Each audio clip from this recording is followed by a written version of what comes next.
Hi, welcome to the U&E Podcast. I'd like to welcome my second guest, a guy that I've known for a few years now, who's been instrumental in keeping me in church and keeping me in my faith. A guy that's been a great leader and a great friend, and it's been great to study with. Tom Morgan. Hello Dino, thanks so much for inviting me on. I don't think I did all those things, but it's a pleasure to be here. No, you definitely did, and it's good to have you here, mate. Yeah, well, thanks for the invite. No, it's good, thank you. So Tom, I'm going to start by asking how and when you come to faith, mate. Yeah, great question, Dino. I was brought up with faith in Jesus. I can't ever remember a time when I didn't know that Jesus died for me, that he died for my sins, and that he came back from the dead. And I guess that sort of faith has grown over the years. I remember when I was maybe 4 or 5 years old, making a decision that I was going to follow Jesus. And then I guess every time there's a major decision point in your life, you get to decide, am I still doing this? Every morning you get to decide, am I still doing this? And I can't say I've jumped out of bed with great joy every day of my life and thought I'm going to follow Jesus with everything I've got, because I haven't. But I guess I've been on that same path for most of my life, trying to do my best with some ups and some downs. Yeah, I suppose what's been the hardest things in your faith, like the hardest things you've had to face with it? Yeah, great question. I think disappointment and frustration. When you're young, you've got a picture of how your life's going to work out in your head, and then when it doesn't work out like that, and you can feel like you get trapped at points in your life and spend hours praying like, God, where are you? I sort of know you're there, but life's not working out how I thought it was going to. Why aren't you helping me? And I can remember moments of literally hammering on the walls of my house and then thinking my neighbours must think there's a nutter next door, because I'm banging on the walls thinking, God, why aren't you hearing me? I guess my experience is that he always does hear us, but we just don't always get the answers as quick as we want sometimes. So yeah, that's, I guess, a little bit of an answer to that. Yeah, I can completely relate to that. I mean, even though I'm relatively young in my faith, I get that. Sometimes you are literally banging on the wall asking, where are you? Yeah. And we can go on to a little bit more about that in a while, asking where he is in our difficult moments. But I think, so there are a few other questions that I have for you. How do you think the church has changed from when you started being, when you were younger to now? Yeah, good question. Well, I've been in all kinds of different churches, and actually the whole country's changed a lot. So some ways in which the church have changed are just a reflection in the way that the country's changed. Yeah. So really simple things, Dino, when I was a kid, people used to dress up smart to go to church. My dad used to wear a tie and a jacket to go to church. It wasn't so much a churchy thing. People, if they're going out to a restaurant, would dress up smart. Yeah. I remember we used to have to dress up smart. My little sister, who hated it, had to wear little dresses to go to church on Sunday. But that would be the same if you went out somewhere nice. So I guess that's one way. In lots of ways the church hasn't changed. It's still trying to love the poor. It's still trying to stay faithful to the Bible. It's still trying to live with the Holy Spirit inside us, guiding us and directing us. But Britain has changed an enormous amount. Yeah. I think we are thinking more about our churches being more racially diverse. Britain's become more racially diverse since I was a kid, but churches probably weren't great, with some exceptions, but many really not great at trying to reflect that racial diversity, which we know is going to be there in heaven. There's going to be people from every tribe and every tongue, it tells us, every ethnic background. So I think churches are getting better at that stuff. We've still got a long way to go on it, I know that. Yeah, church has changed, Britain's changed. Yeah, and I think you highlighted that we're getting better, and I'm completely with you. We are getting better, and I said it before to Chris, but it isn't going to happen overnight. It's not going to happen overnight, it's not going to happen next year.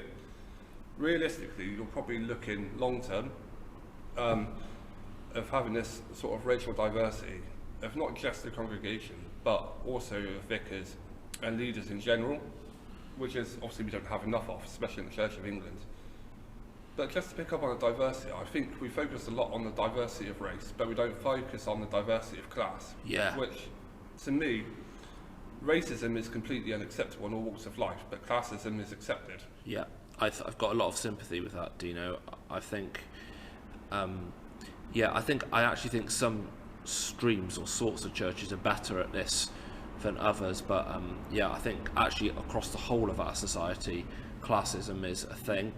I think that we've actually got worse, maybe not in the church, but in the wider world over the last 30 years, at being able to, people talk about social mobility and being able to be, I actually don't really like the terms classes, but being born into one segment of society and being able to move from one segment to another. I think that ability to be able to move has got worse rather than better. Yeah. And Jesus has got a lot to say about this. You see that in the way that he relates to people from all kinds of backgrounds without preference. Our job as the church is to reflect that. And it's not just about the principle, and the principle's important, but it's also, if we want people of all backgrounds to hear about Jesus, we need people of all backgrounds leading. Yeah. I mean, it was something that I was just a few weeks ago. I was walking back from the shop, and I met a few of my neighbours, new neighbours that I hadn't met before, and we were talking, and she said, I hear you're part of the church. I said, I am, yeah. They said, oh, what do you want to be? I said, an evangelist. We were talking for about an hour, and she actually pointed out that it was so nice to see somebody on her level, being a working class boy, that actually she felt like she could relate, and she said it's nice to see the church has finally got somebody we can relate to. And I think that's part of the problem. We talk about this classism again. It's a lot of people don't know how to relate. Yeah, and often people are only good at relating to people that are like them. And part of that is a gift, people who can talk to people who are different to them. But part of it is, it's just what we're like as humans. People get good at talking to people who are like them. Yeah.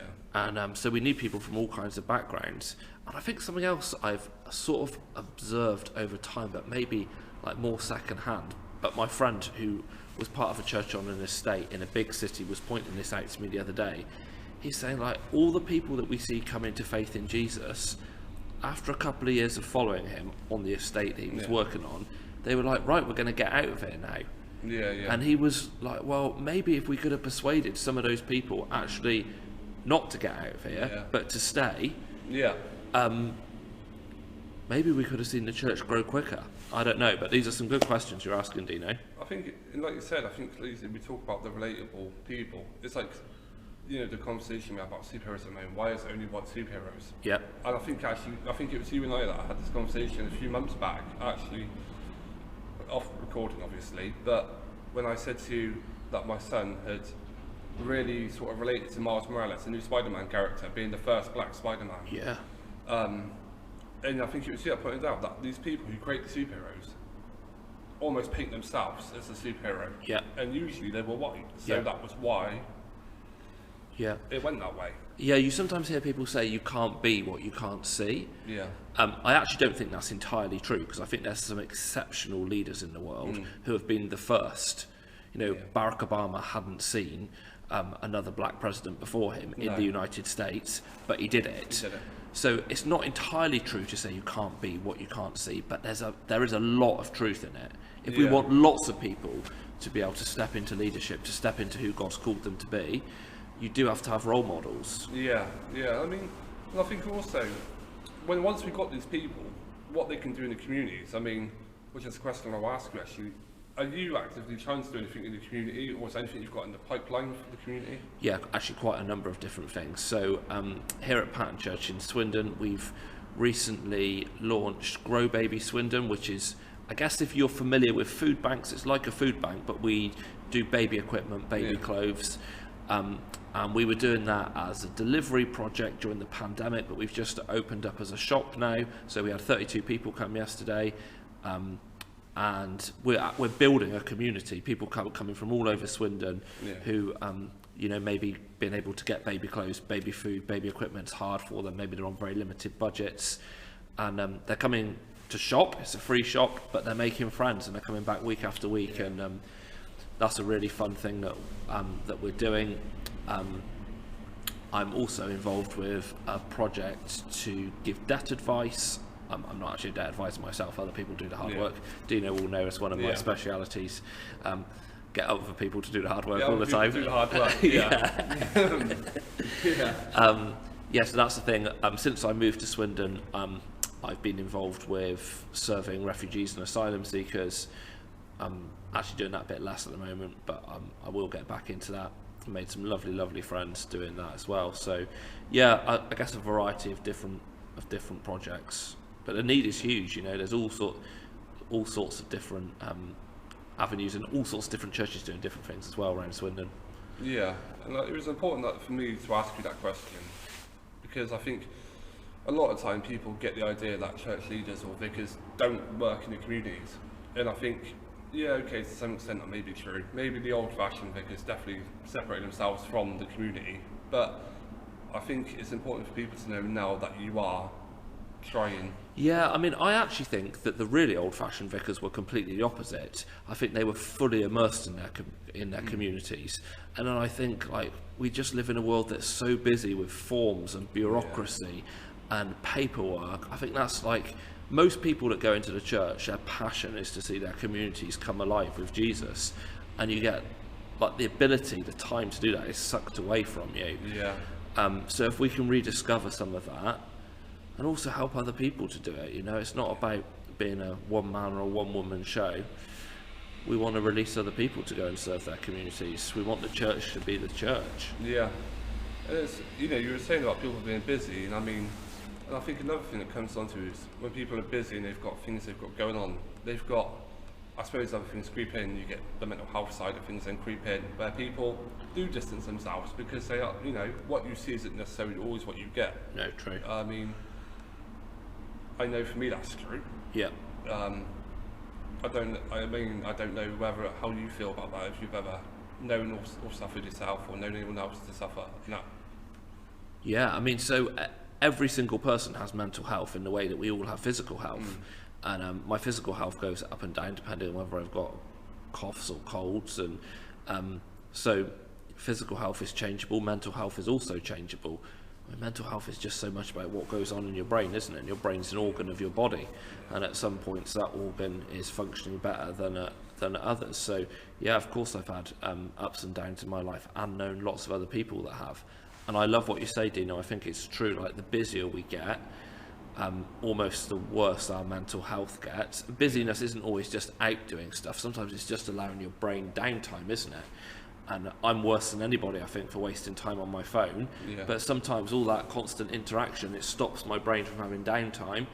And then because it's not resting, I don't just mean sleep, I just mean not going at 1,000 miles an hour. Then your stress levels begin to rise. Yeah, and that's something that obviously, so for most people I wouldn't know, obviously recently I lost my mother. And mental health has been a big part recently. If I was to tell people everything, it would be quite worrying, but I think what's important for me today is for people to know that if you've got mental health in the church, you're not alone, because trust me, I know what it's like now.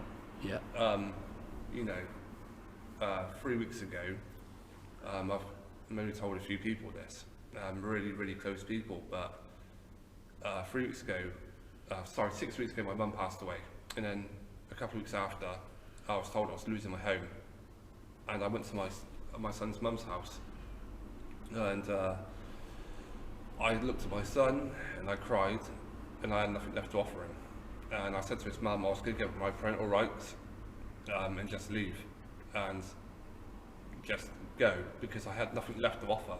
And I sat at her dining room table and I wrote my suicide note with my family in that room, and never told anyone what I'd wrote.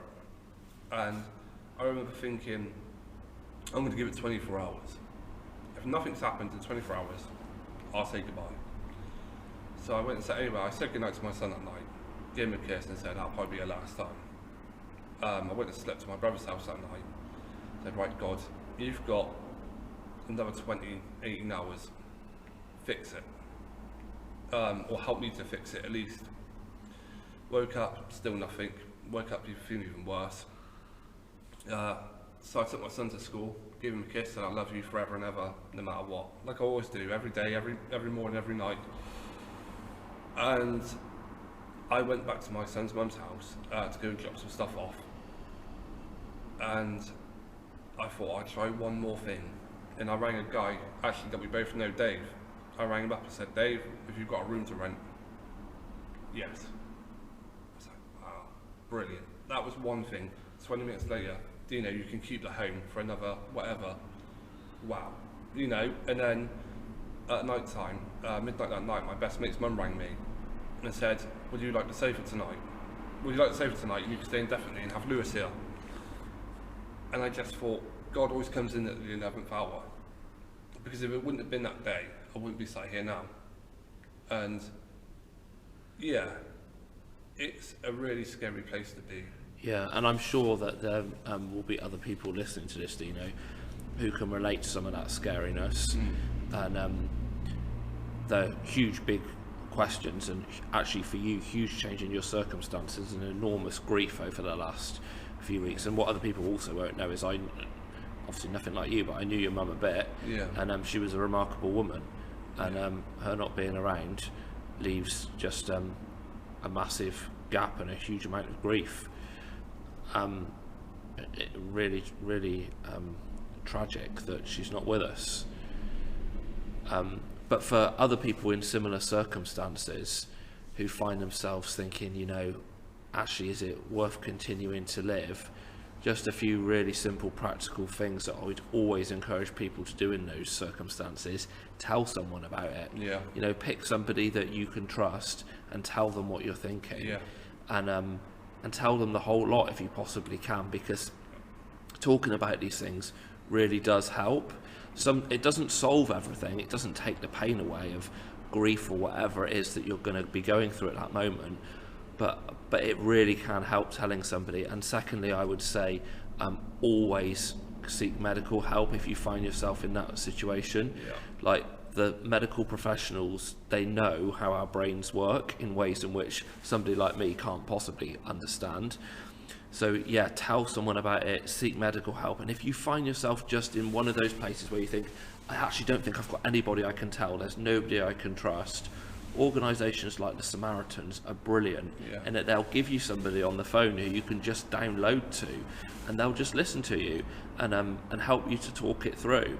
And it's not a magic wand, but they can often help you to see that actually it's maybe potentially not as bad as you think it is. Only you knows what's going on inside your head. And we can all end up in positions where we think, I'm crazy. If other people knew what was going on inside my head, they think I was nuts. And everybody else looks sane, and I feel like I'm the only one that's nuts on occasions. But it's because we don't know what's going on in other people's heads. So true. It's so true. I mean, like, obviously the day my mum passed, my best mate came over, and I had to go tell my son, his nan had passed away, and we were in the car, my mate, me and Lewis's mum, and we were going over to her mother's house. And on the way back after I spoke to Lewis, also my best mate in the car, and I was looking at all these people going through the town, and they're all laughing, they're all joking. And to me, the bottom of my life had just fallen out. Yeah. And I thought, if they knew, if only they knew. Yeah. But of course, it is selfish to think that, because other people are also, you don't know what's just happened to other people. And also, I think it's important to remember, you don't have to be happy all the time. There is a time to be sad. There's a time to grieve, and actually, we do ourselves damage in the long term if we don't allow ourselves to go through those patches. Sometimes they don't feel like patches, sometimes they feel like they're going to last forever, where we actually just take time to grieve and to acknowledge that life is really painful and really difficult at the moment. That's one of the marvellous things actually about the Psalms in the Bible. The Psalms is a collection of poems and songs written hundreds of years before Jesus, but they're not all saying, oh, life is brilliant, life is rosy, it's all amazing. You know, the people writing the Psalms, they'll sometimes talk about life is just so hard, it feels overwhelming. My enemies are all around me, they're surrounding me. How on earth am I going to get out of this? They're really honest, and I think God just gives us permission to be honest, not to pretend that life is rosy and fun all the time, because it's actually not. Life is very difficult sometimes. Yeah. I mean, I think also life became more difficult for me, but I think it also becomes difficult when you're a Christian. I think because you maybe don't. If you're born and raised as a Christian, you know no different. If you've come into faith at a later point in life, you know the difference between doing it this way and doing it another way. And I joked with Chris on the previous podcast about being a Christian is the best but worst thing that ever happened. Yeah. I've used that phrase before as well. God, tell me why you said that. Because I think, even if I walk away, I still know the truth. Yeah. And like during this grieving process, if I go out and I go and indulge in alcohol, drugs, women, I know I've done wrong. Yeah. Whereas before, I had no reason to believe I'd done wrong because that was socially acceptable. Yeah. So I think being a Christian makes life harder because you have to do everything the hard way. There is no easy fix with it. And I think Christ says that himself though, isn't it? That it will be a hard life. Yeah, suffering will come when you're following Jesus. In that way it gets harder, but in this way it gets easier, that we're not alone anymore in it. In whatever circumstance we find ourselves in, we're not alone. And we also get to have the Holy Spirit live inside us, who does give us wisdom and help all the time. But you're absolutely right. In many ways, life does get harder. Yeah. I mean, it is. I think I feel sorry for the younger generation, which, do have mental health. When I say the younger generation, I mean sort of 18 to 20, that are sort of caught between this parallel of it's okay to talk and it's not okay to talk. That this generational battle with the older generation where like you don't talk about your problems, especially being British, and the new generation saying you can totally talk about your problems. I feel sorry for them. I think very mixed messages, but I think even within their own generation, very mixed messages, because you can talk about some problems, but there are other problems that we just want you to shut up about and not hear anything about. So, I was just looking at what you were just talking about then, Dino. It's in John's Gospel, chapter 15, verse 20, where Jesus said, "If they persecuted me, they'll persecute you also." Yeah. That's a nice, happy promise from Jesus. So it's not all right, a bed of roses, is it? It's not all a bed of roses. No, and I think it's about finding people that you can trust. Yeah. And it doesn't not everybody needs to know what's going on inside your head. No. It's not about the whole world knowing. It's about finding one or two people who you can trust, and hopefully who you can eventually take some good advice from. Not that they're going to know all the answers, but I can only speak for myself. But I do need one or two people in my life, Dino, who can tell me when enough's enough, and I just need to drop something and let it go. Yeah. And I also need one or two people, which Dino knows because he knows me fairly well, who can tell me to sit down and shut up occasionally. Yeah. But I don't need a whole raft of people that can do that. But I need one or two people who I can trust, that I know that their judgment is good, and I know when they tell me, actually, Tom, I think you just need to let this thing go. Yeah. That even if I don't agree with them, at least I'm going to listen and give it a good think.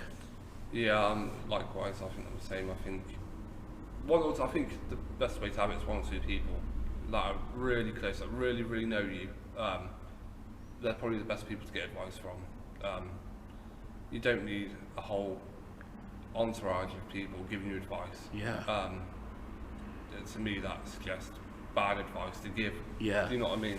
And often when you find people that have got themselves really trapped in addiction and poor patterns of behaviour, like, I don't know, like gambling or porn addiction, or just got themselves in a real hole in their life, you'll find that they will say, well, actually nobody knows what's going on. And if you can have one or two people in your life that do know what's going on, it's just, for me anyway, really super helpful. Yeah. I mean, it's funny you talk about the addictions and stuff. I mean, there are obviously things that I suffer with. I've said it before in the previous podcast, I suffer with alcohol. If I have 1 pint, it's never 1 pint. If I go to a nightclub, could I say no to, let's be honest, if I went to a nightclub now and a pretty girl come up to me, and I've had a few pints, could I say no? Probably not. So I don't put myself in that position. That's exactly it, yeah, because I think many of us, like, there are things, if we're offered them on a plate, we're going to say yes. So the point is, don't go to the restaurant where it's going to be offered to you on a plate. Yeah, exactly that. But I think it's bit, I say it to be real as well, because I think 80% of men, I will generalise, have a problem with either looking, doing, or wanting something else. Whether it's fetishes or whatever. Men are wired that way, and that's not in a sexist term at all. But men are wired in a certain way, and I think most men won't admit it. But if it takes someone like me to kind of say, actually, yeah, I probably do have a problem with what I look at on the internet, which I do. I'm a single 28-year-old guy. If I go on the internet, do I just look at Facebook? Probably not. Or, when it's so easily accessible. It's just there, isn't it? It's there. Like in the past, if you wanted to look at porn, if you wanted to look at stuff that and just know is unhelpful for me to look at as a Christian, you had to walk down to the newsagents, you had to reach up and pull it off the top shelf, and then you had the embarrassment of going to the counter with it. Now, if you've thought about it, you're there 5 seconds later, it's right there in front of you. The problem is, it's like heroin. It is like a heroin. There is everything there that you could possibly want, from every genre and everything you can't yet imagine, but once you've seen once, it gives you ideas about other things as well. It's crazy. Yeah, it's crazy. And I can understand why we've got a generation of screwed up teens coming up, because you see some of the things that, not that I don't do that, but some of the things that people have said they've watched, have told me, friends that have told me, and you think, oh wow. Like, that's a bit extreme, isn't it? Yeah. Well, I mean, you say you're a 28-year-old man. I'm a 40-year-old man, Dino. 40, just on my birthday. Just happy birthday. Thanks very much. But I have a guy check in with me every week to ask me what I've been looking at online, because I know, for me, that's one of those safety things, that if there's nobody checking up on me, I won't plan to look at porn, but you just sat there in the evening thinking, scrolling through stuff on your phone, links come up, you click on it. I'm much less likely to click on it because I know I'm going to have to answer to this guy who asks me every week, have you looked at anything?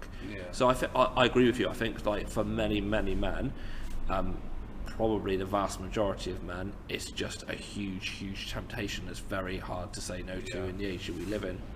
I mean, it's I don't think it's exclusive to men anymore. It's actually not. It's definitely not. Like, my experience and conversations I have tell me it's definitely not a male-only problem. It's women as well. I mean, that seems to be becoming more of a modern theme, that women seem to be getting these problems more and more now as well. I think it's always been there, but at least openly it's coming out now.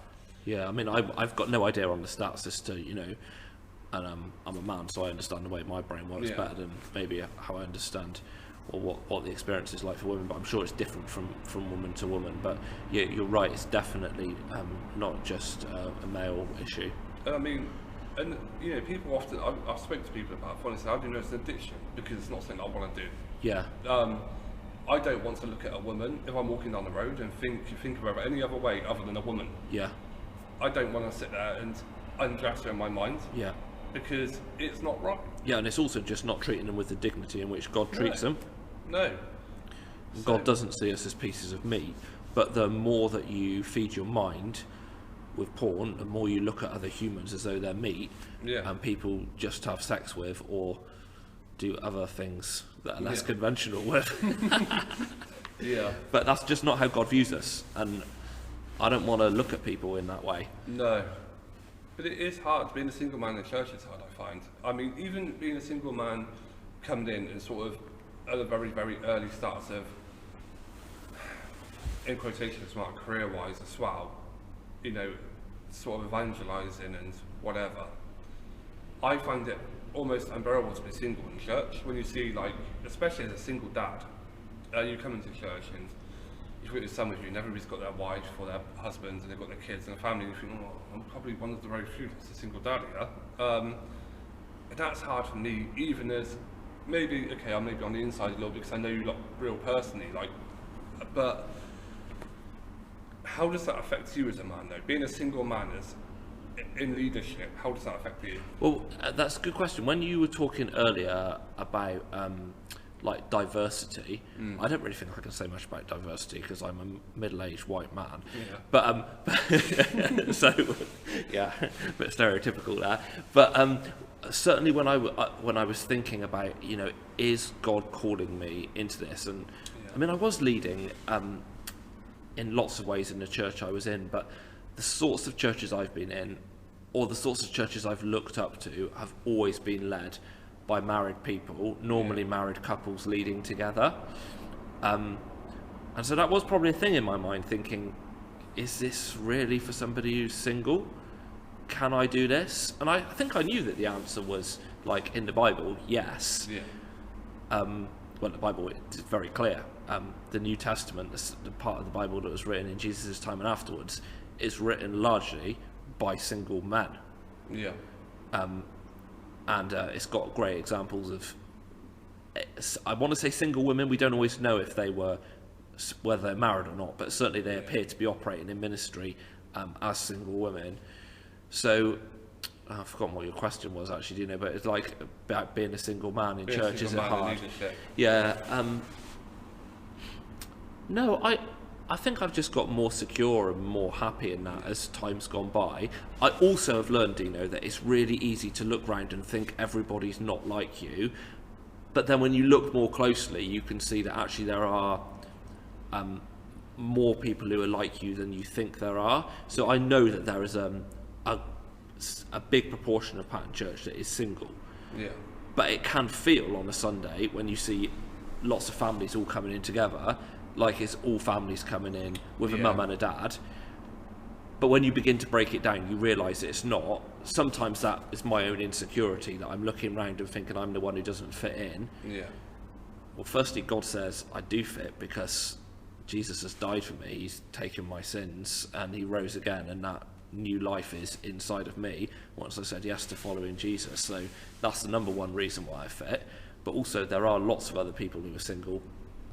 I can just in my own insecurity overlook them. And I think this is part of why the podcast exists. The whole U&E, unity and equality, is quite literally what it says on the tin. Bringing unity and equality to churches, not the church that I attend, not just that one, but across the whole land.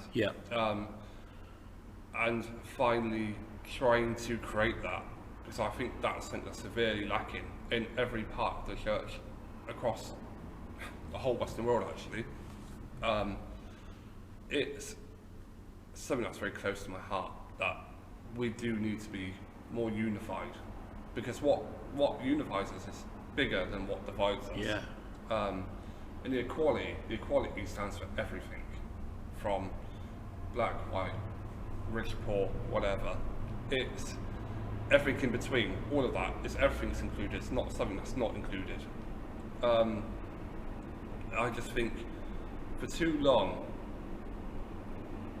in this country at least, I can only talk for, it feels like we've not been united at all, especially in the church. We've not been treated equally. I think when I look back again to when I was younger, we had the big churches around where I grew up. I'm certain that Vicar looked about who drove the nicest car to the church, who could give the most on a Sunday, who his best mate was. I think we've come a long way from that, actually. That was what, I'm only 28, so we've come a long way from, let's say, 20 years. But the problem is I still look at vicars the same way, even though you're one of my closest friends. I still look at vicars when I meet a new one and still think the worst of them. When I meet a vicar, is that them though, Dino, or is that you? I think it's me. Because I look at them, I think you've still got a lot to prove to me. And then I would warm up. Because I wasn't warm with you guys initially, if you can remember. I remember. It's a shame we didn't have a microphone with us back then, right? To record it. I know. But you do, but then again, I suppose, again, somebody who's kind of evangelised, when people meet you for the first time, they think the worst of you. Yeah. They think, oh, you're part of the church, you must be doing this. Yeah. I mean, what's your experience with that? Yeah, so I mean, I agree with much of what you say, but I also know that in every sort of church, down every age, people have always thought appalling things about them. Some of it has been what we've brought on ourselves. Yeah. And we've done some dreadful things institutionally as a church. But some of it is just, it almost goes on in the spiritual realm, that the forces of darkness want everybody else to think the worst of us. Yeah. So we always have, I want to say an uphill battle, but it's not that uphill because we've got Jesus Christ on our side. But right back to the earliest church, people thought the very, very worst about them, and wanted to stay well away from them, and thought they were an unpleasant and dangerous force in society. So even if you're getting everything right, the world will still give you bad PR. Yeah. That's definitely the case. And our job is just to love people and to follow God to the best of our ability, and not chase fame and popularity, but just try and be faithful to who Jesus has called us to be, I think. Yeah. And I think, like you, Dino, I find all the time that when I get talking to people one-to-one, they're like, oh, I didn't think the church was going to be like this. But I actually find that virtually every church leader that I know has people say that to them. Yeah. And I sometimes think, well, if they're saying it to most of us, like, where are they getting this picture from in the first place? Some of it's in the media, who report on some of our failings, really accurately. Actually, there's been some absolutely inexcusable mistakes that the church has made.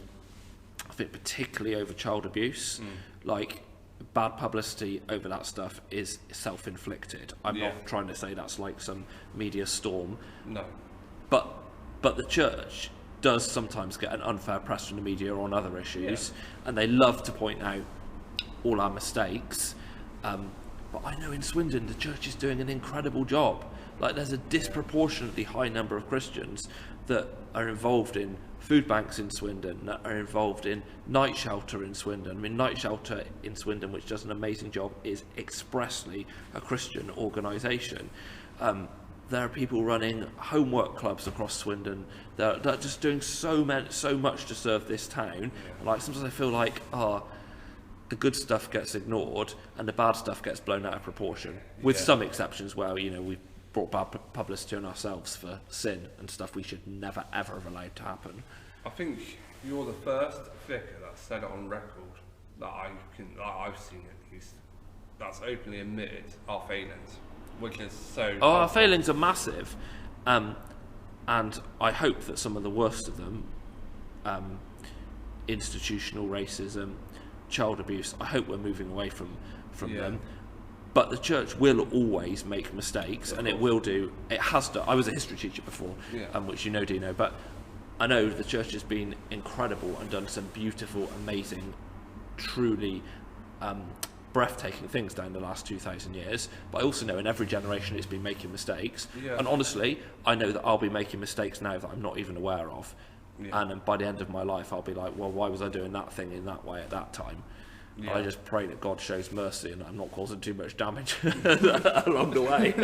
It's true, though. I think I just want to applaud you, though, for being ballsy enough to openly admit the mistakes and actually come out and say it. Because, I mean, again, I just want to say, at no point, even for the podcast, did I ever bring up that I was going to mention anything to do with this part. Like, it's just something that I put in as a whim. And for you to come out and openly say that and give you no preparation, it just goes to show the man that I know you to be, which is the honest, you don't know the answer to anything, you won't give a BS answer to it. You will just be honest. And I think a lot of vicars could learn something from you, because I think that's all the public want. They just want the church to be honest about and be open. And thanks. It's very kind of you to say so, Dino. But I just know that anything that I ever do well is what I've learned from my colleagues. So, I mean, I was hanging out with a group of vicars from across Swindon this morning. Some of the most humble, godly people I know, sitting there thinking, why can't I be more like some of these people? So, I've got some great role models. Thank you. No. I mean, I just generally really appreciate what you said. It's something that's, I'm in awe of that. Because it's one thing for me to say it as some idiot, that sits on a podcast trying to evangelise to people, but for somebody who's actually established in the church and got power in our church to say that's big. Yeah, this whole thing, the church, Jesus, the kingdom of God, none of it's actually about us. And where we make the mistake is where we think it's about us. Yeah. And we've got to try and look good, or we've got to try and keep up a reputation. It's actually all about Jesus. It's his church. It was his idea to even have a church in the first place. He decided this was like the way he was going to operate. He decided to call people to be part of a church. And it's his responsibility. It's his fame. It's his honour. It's his glory. We make a terrible attempt at trying to do what he asks us to do, but he just keeps showing us grace, kindness, mercy. And for anybody that's listening to this that thinks, oh well, I'm not really sure if there's a place for me in the church, I just don't know if I fit, like you've been describing, Dino, I don't know if I fit the stereotype. Like, Jesus is saying there is a place for you, the door is open, and I take everyone, anybody who wants to say, Jesus, please would you forgive me for my mistakes, I just want to lay down my life and live for you, thank you for dying for me, please come and live inside me. Jesus takes us. And that's the story of the Bible, really. All sorts of people from all sorts of backgrounds, some of them educated, some of them not, some of them lived good lives and discovered their good wasn't good enough, but Jesus made them good enough, and some of them lived appalling lives and discovered they really, really needed Jesus, and he says, come on in, I'm taking you anyway, I'll take anybody that says yes to me, yes to following me. And the minute we start thinking it's about the fame and the glory of the church, we're absolutely stuffed. That's his responsibility. It's about his fame, his glory, and we get the joy of joining in with it. Yeah, I think it just, like you said, it's all about him. And we attempt to be him. Well, not be him, but be more like him. But he is the ultimate Instagram filter, isn't he? He is like the unachievable goal. The unachievable goal, yeah. I don't care who you are. You're not going to be that man. But the thing is, Dino, he knows we're never going. He of course he's calling us to live holy, righteous lives. But he knows we're never going to hit the mark. Yeah. And he still calls us anyway. Yeah. For all those guys listening that think, well, maybe when we talk about like the porn thing earlier, and thinking, yeah, but think how many times I've decided not to do it and I've slipped back up again. Yeah. He knows that. Yeah. He knows the worst of it and he knows the best of it, and he just says, just come on in. I've died for all of that. I've died to take away the consequences of sin and failure and guilt and shame and all that stuff, and to give you a new life through faith in Jesus. Yeah, that's brilliant. I'm just going to say, we've got our last couple of minutes left, and I want to end on one last question, which you might not like actually. Oh, go for it. Because it's not something a lot of Christians like to answer. But what would you like your legacy to be when you're gone?